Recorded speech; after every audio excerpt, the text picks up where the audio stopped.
My name is Jewel. I'm a 62-year-old single mother, working part-time now. I'm up and about before the sun rises. Today, I have an early morning shift at Walmart. Good morning, Jewel. My colleague Sarah greets me with a smile. I smile back as I head to the cash register. This job is tough, but I'd do anything for my grandson Tommy. As I ring up items and bag groceries, I chat with the regular customers. This job means more than just a paycheck. It's a precious place where I feel connected to people. After my shift, I hurry to my son Daryl's house to look after 3-year-old Tommy. Grandma. I hear Tommy's little voice. He can't see, but he's learned to recognize my footsteps. Tommy, Grandma's here, I say, hugging him and stroking his soft hair. This child's smile is my reason for living. Daryl and Tommy's mother, Mel, always seem busy. I'm sure the time I spend taking care of Tommy is a valuable break for them. Mom, thank you, Daryl says with a tired face. Of course, we're family, I reply. But lately, I've been a bit worried about Daryl and Mel. As I play with Tommy, I realize the importance of family bonds. It's hard having a grandson who's lost his sight, but this child's presence enriches my life.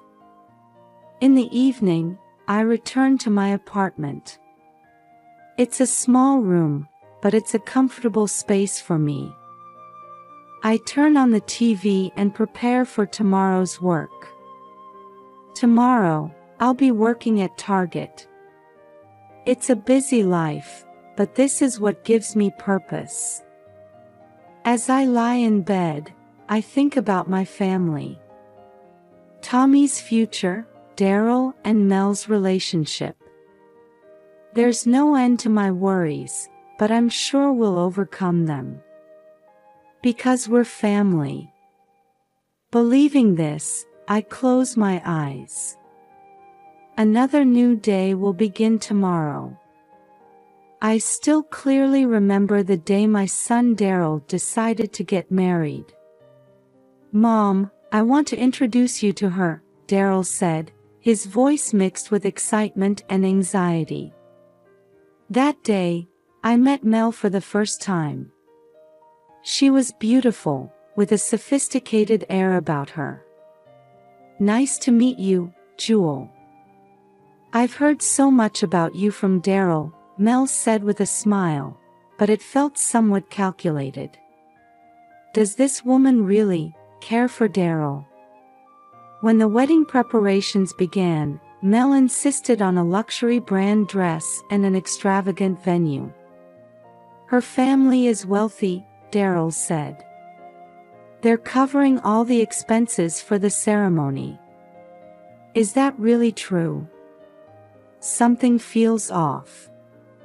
On the wedding day, Mel's parents were nowhere to be seen. They couldn't make it due to work, Mel made a light excuse. My sense of unease was right on the mark. Later, we found out that Mel's wealthy family background was a lie. She had been deceiving us about her origins. A year after their marriage, Tommy was born. When I held that tiny baby, my heart was filled with joy. Congratulations, Daryl, Mel, I said, tears in my eyes. However, that joy didn't last long.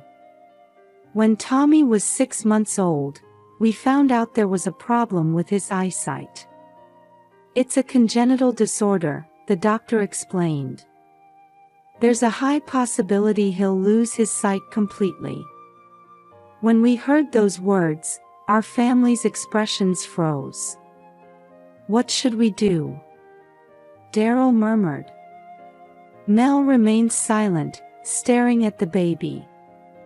What about this child's future? What can we do? The days that followed were a constant stream of hospital visits. High medical costs, special care, anxiety about the future, everything seemed to be crushing us. Mom, what should we do? Daryl's voice was filled with despair. I hugged his shoulders and said firmly, "It's okay. We'll get through this as a family." However, contrary to those words, anxiety was swirling in my heart too. Mel's attitude was gradually growing colder, and cracks were beginning to form in her relationship with Daryl. What will become of our family?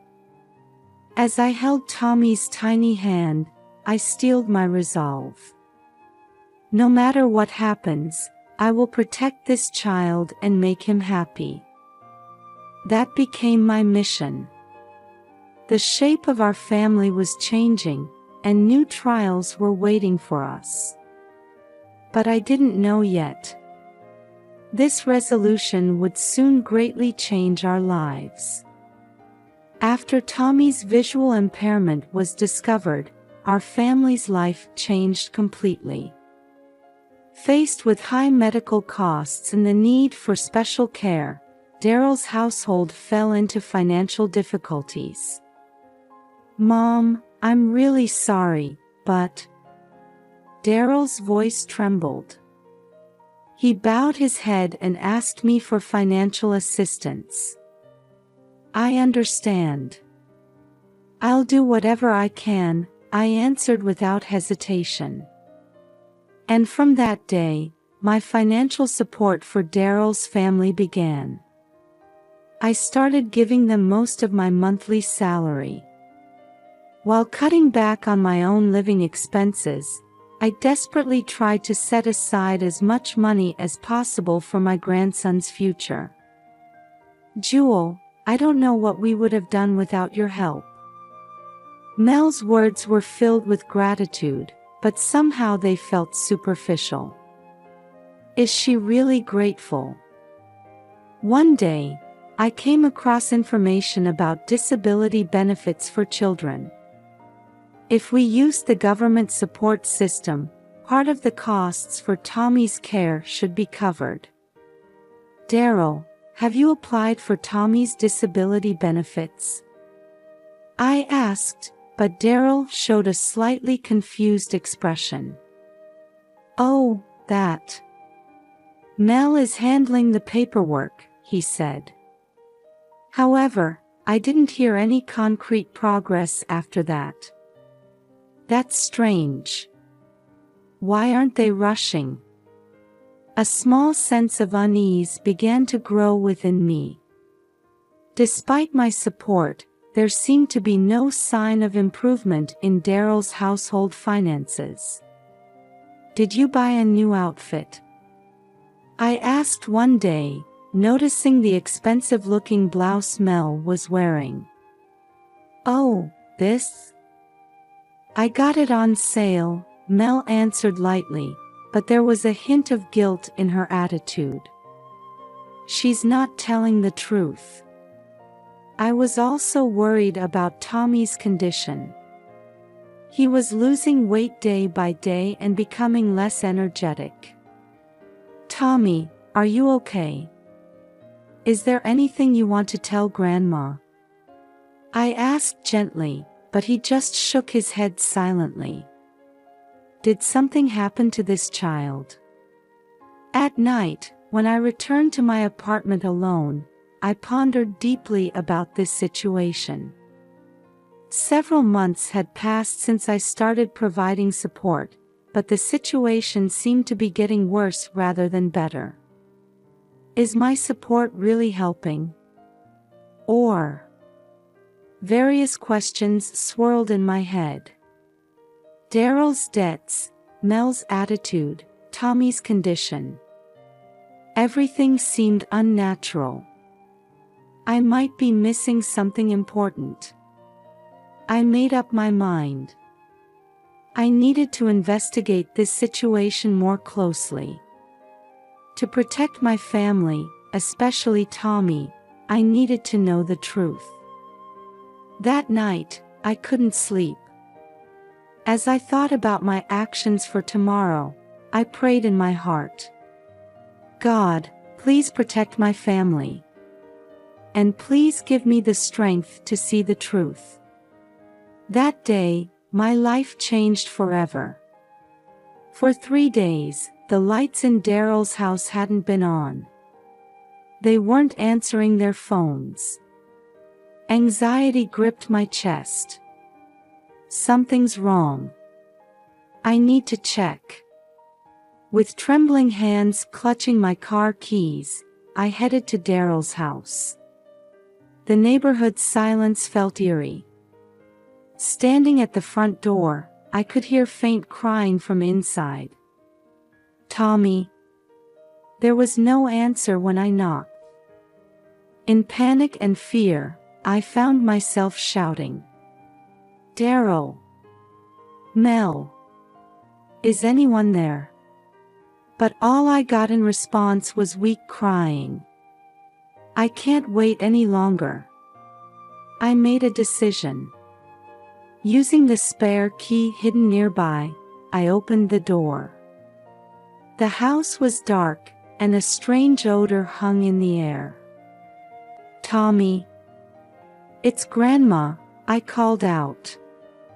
Guided by the crying, I made my way to the living room. What I saw there took my breath away. Tommy was crucified on a cross. God, is this real? A nightmare? His small, emaciated body. Trembling hands and feet. Tears flowing from his blindfolded face. Grandma. Please, help me. My parents abandoned me. Tommy's voice was thin and shaky. I cried out, forgetting myself. Tommy. It's okay, Grandma's here. I rushed to Tommy, trying to free him from the cross. But the ropes were tied tightly and wouldn't come loose easily. Stay calm. I need to call for help first. With shaking hands, I took out my cell phone and dialed 911. It's an emergency. My 3-year-old grandson, he's being abused. Please send an ambulance and police right away. As I gave the operator the address, I kept talking to Tommy. Tommy, it's all right now. Grandma's here. I won't leave you. Tommy's body was cold, and he seemed to be suffering from dehydration. Water. I need to give him water. I rushed to the kitchen to get a glass of water. But what I saw there shocked me again. Used syringes were scattered in the sink. Could it be drugs? A terrifying speculation crossed my mind. But Tommy was the priority now. As I gave Tommy water little by little, I gently stroked his body. Tommy, take it slow.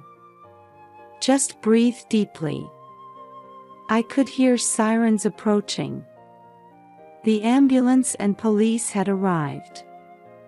Over here. Hurry. I called out, rushing to the front door to guide the paramedics in. 3-year-old male, visually impaired. Suspected dehydration and malnutrition, the paramedic quickly assessed the situation and began working to rescue Tommy. A police officer started questioning me. Do you know how long your grandson has been in this condition? I couldn't get in touch with them for 3 days. It was only today that I told them all the information I knew, fighting back tears. Tommy was placed on a stretcher and carried to the ambulance. They let me ride along. "Tommy, Grandma's here. We're going to the hospital." "You're safe now," I said, holding Tommy's small hand tightly in the ambulance. As the ambulance sped towards the hospital with its siren blaring, I prayed, "God, please save this child." And Daryl and Mel, where on earth are they? In the ambulance racing to the hospital with sirens blaring, questions kept surfacing and disappearing in my mind. What would become of us now? What about Tommy's future? And where had Daryl and Mel gone? While all the answers weren't clear yet, one thing was certain. I would protect Tommy no matter what happens. In the hospital waiting room, I continued answering questions from the police officers. Tommy was receiving intensive care.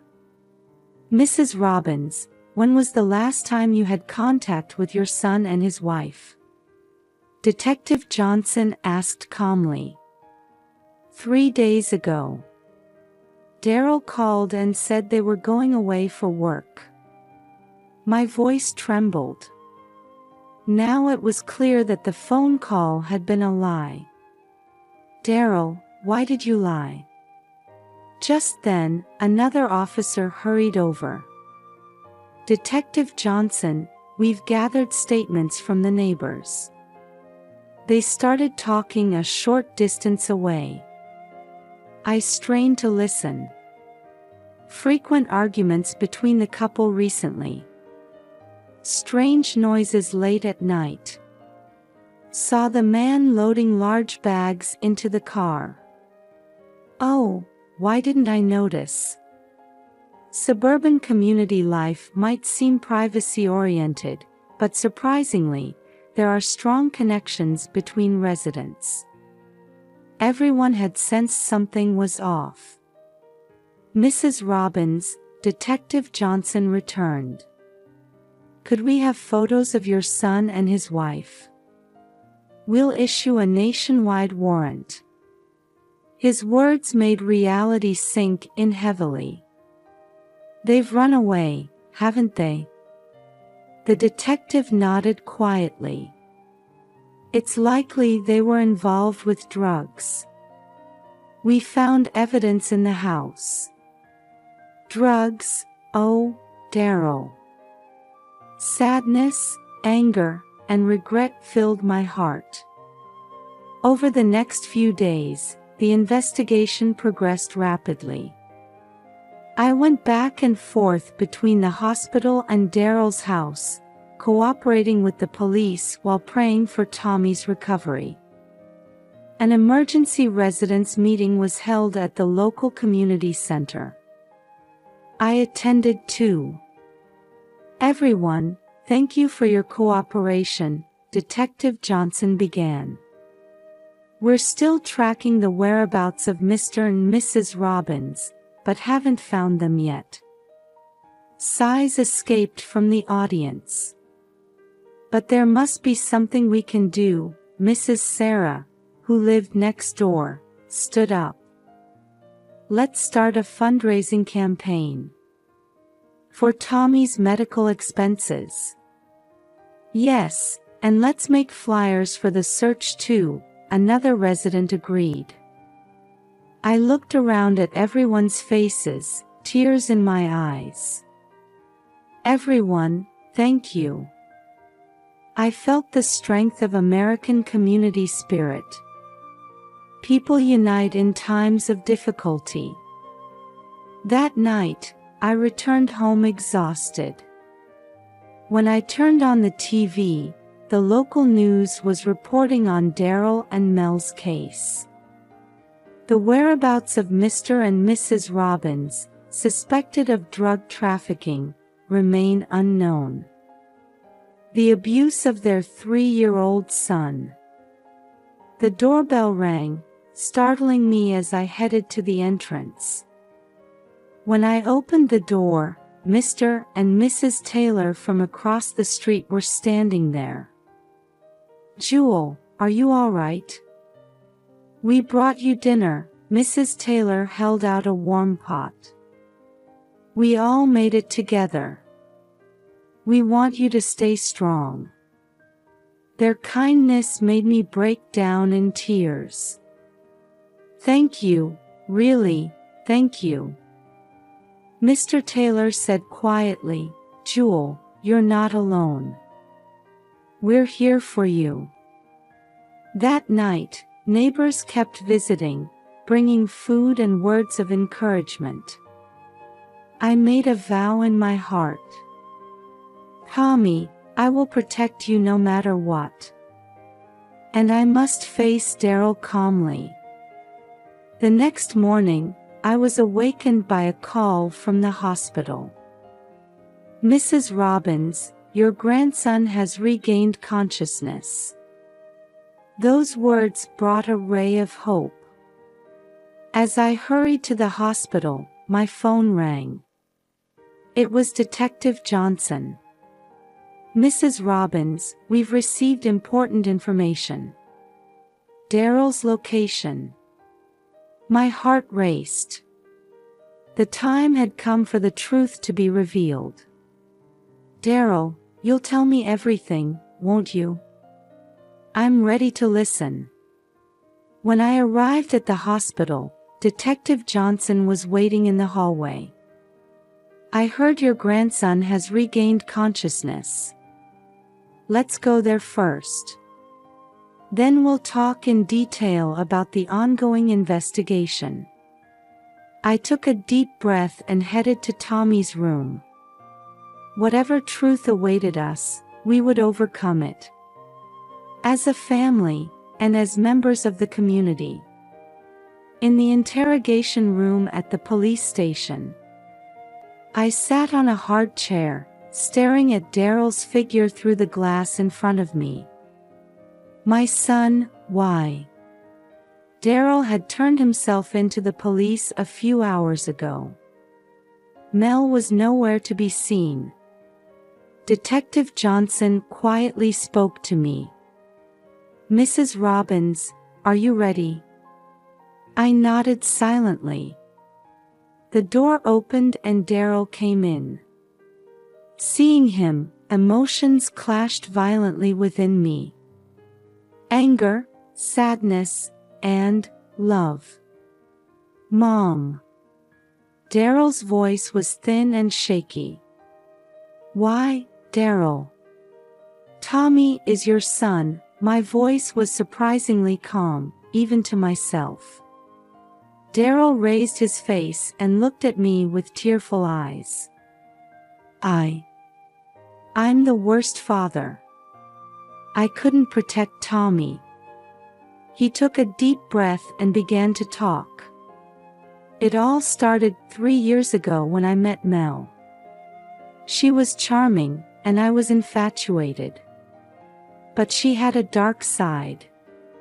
Daryl confessed to financial difficulties and his dependence on Mel. After marriage, they found out that Mel's wealthy family background was a lie, and their debts snowballed. When Tommy was born, we panicked.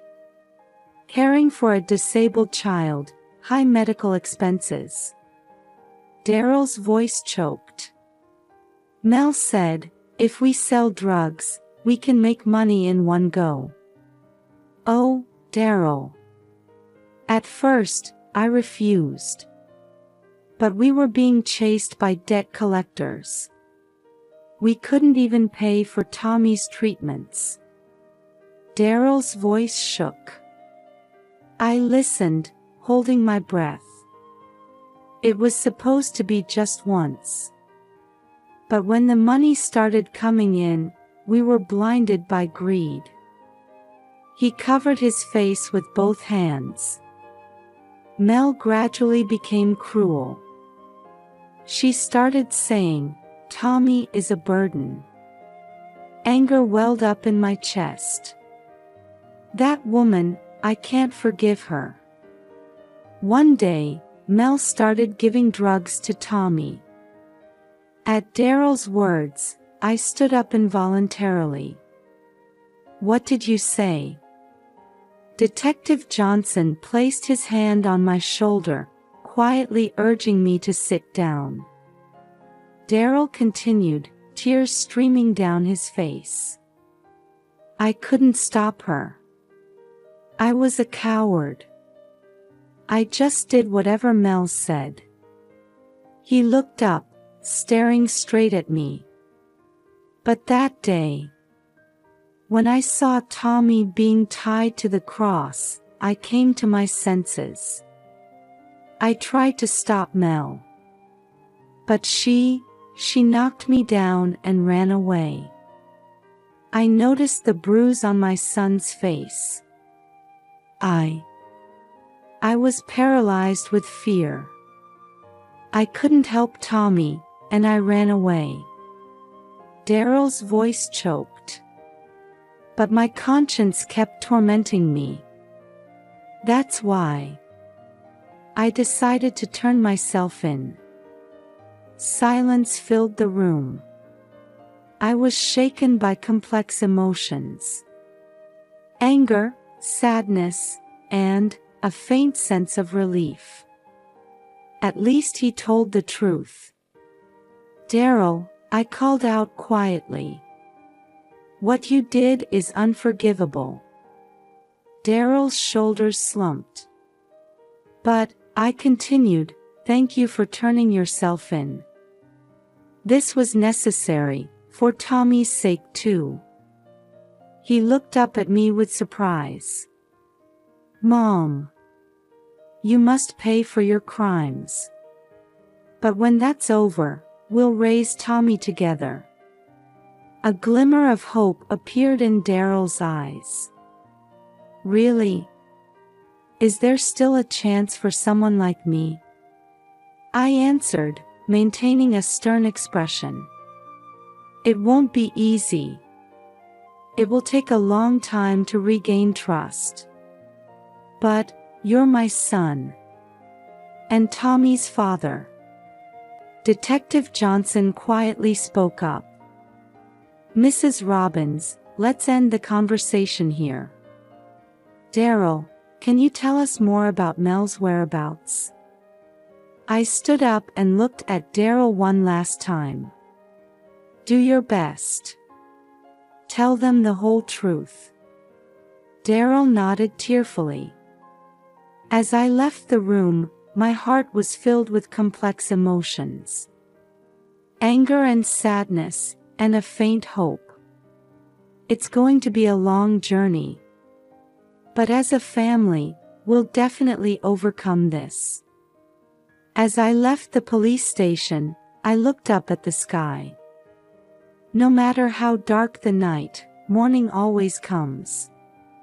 With that belief in my heart, I started walking forward. The news of Mel's arrest came a week after Daryl turned himself in. Suspect Mel Robbins has been arrested near the Mexican border, the TV announced. I sighed with relief in front of the television. Finally. On the day of the trial, I walked to the courthouse holding Tommy's hand tightly. His eyesight had improved a little, and he could now walk using a cane. As we entered the courtroom, there was a palpable tension in the air. The prosecutor and Mel's defense lawyer were each preparing their cases. The judge entered, and the court proceedings began. Defendant, Mel Robbins. You are charged with child abuse and drug trafficking, the judge announced. Mel stood expressionless. When I took the witness stand, I recounted the events of that day with a shaking voice. Remembering the horrific sight of Tommy crucified, tears welled up. Objection. Mel's lawyer stood up. This testimony is appealing to emotions. Overruled, the judge calmly declared. Next, Daryl took the stand. He couldn't raise his face and began speaking with his head bowed. Mel, married me for inheritance purposes. A shock ran through the courtroom. Daryl tearfully narrated the story from his meeting with Mel to their involvement in drug trafficking. Then he revealed the details of Tommy's abuse. Mel called Tommy a nuisance and gave him drugs. I closed my eyes involuntarily. It was an unbearable truth. As evidence, drugs found in Daryl's house and Tommy's medical records were presented. Finally, the prosecutor stood up. The defendant, Mel Robbins, abused the most vulnerable child and trampled on his innocent soul. She should receive the harshest punishment. The time for the verdict came. Members of the jury, have you reached a verdict? Yes, the jury foreman stood up. We, the jury, unanimously find the defendant, Mel Robbins, guilty on all charges. A sense of relief swept through the courtroom. The judge pronounced the sentence with a solemn expression. Mel Robbins, I sentence you to 25 years in prison for child abuse and drug trafficking. I hugged Tommy tightly. It's over, Tommy. Everything's going to be okay now. Tommy nodded slightly. As we left the courtroom, I turned back to look at Mel. She was being led away by officers, her expression still cold. I wonder if she truly regrets what she's done. As we stepped outside, the media had gathered. Mrs. Robbins, please give us a comment, they called out. I took a deep breath before answering. Justice has prevailed. But this isn't the end. The journey to rebuild our family has only just begun. Holding Tommy's hand, we walked through the crowd of reporters. The real battle starts now. But we'll definitely overcome it.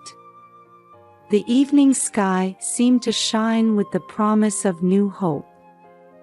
3 months after the trial, I officially obtained custody of Tommy.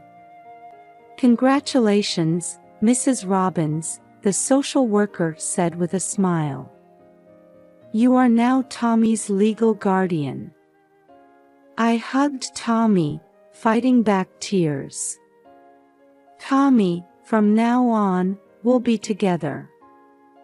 I'll always be by your side. Tommy nodded slightly. His eyes were slowly regaining their light. With proper medical care, Tommy's eyesight gradually improved. He continues rehabilitation under the guidance of specialists.